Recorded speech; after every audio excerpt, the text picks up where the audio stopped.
यदि तुम विजय चाहो भी तो यह आवश्यक नहीं कि विजय तुम्हारी ही हो जाए, तुम्हारी पराजय भी हो सकती है। किंतु यदि तुम विजय से मोहित नहीं होगे तो पराजय से भी नहीं घबराओगे। यदि तुम ये सोचो पार्थ कि चाहे विजय हो चाहे पराजय, किंतु तुम तो केवल इसलिए युद्ध कर रहे हो कि युद्ध करना तुम्हारा कर्तव्य है, तो विजय के सुख या पराजय के दुख का प्रश्न ही नहीं उठता।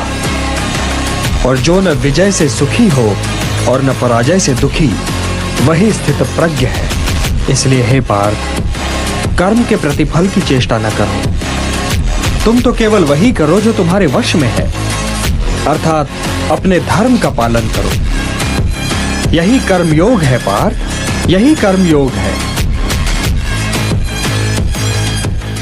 यदि तुम विजय चाहो भी तो यह आवश्यक नहीं कि विजय तुम्हारी ही हो जाए, तुम्हारी पराजय भी हो सकती है। किंतु यदि तुम विजय से मोहित नहीं होगे तो पराजय से भी नहीं घबराओगे। यदि तुम ये सोचो पार्थ कि चाहे विजय हो चाहे पराजय, किंतु तुम तो केवल इसलिए युद्ध कर रहे हो कि युद्ध करना तुम्हारा कर्तव्य है, तो विजय के सुख या पराजय के दुख का प्रश्न ही नहीं उठता।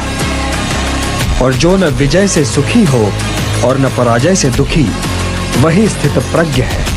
इसलिए हे पार्थ, कर्म के प्रतिफल की चेष्टा न करो, तुम तो केवल वही करो जो तुम्हारे वश में है, अर्थात अपने धर्म का पालन करो। यही कर्मयोग है पार्थ, यही कर्मयोग है।